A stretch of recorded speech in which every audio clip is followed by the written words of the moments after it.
Ang halamang ito ay karaniwang nakikita natin tumutubo minsan sa mga tabi ng sapa o sa mga lupa na basa-basa.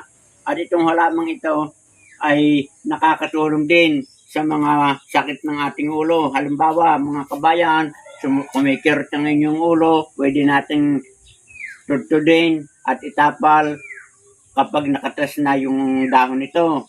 At doon sa mga nabukulan, napasa, pwede nating itapal. Ito yung nakakatulong din na humithit ng pamamaga dahil itong halamang ito ay meron siyang anti-inflammation property.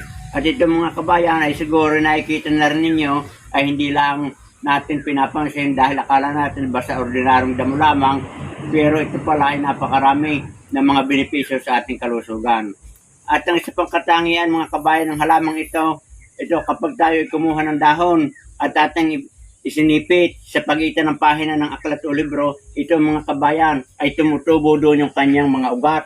At pag tumubo yung kanyang ugat, siya ay posibleng magkaroon din ng panibagong sanga o dahon pag ating itinanim. At ang katangian ito ay hindi natin nakikita sa ibang mga halaman na pwede siyang maging isang puno sa pamagitan lang ng dahon at hindi natin itatanim sa pamagitan ng binhi o buto. Pero mga kabayan, pwede natin itanim yung cutting ito, yung kanyang puno para madaling mabuhay. Magandang araw kabayan!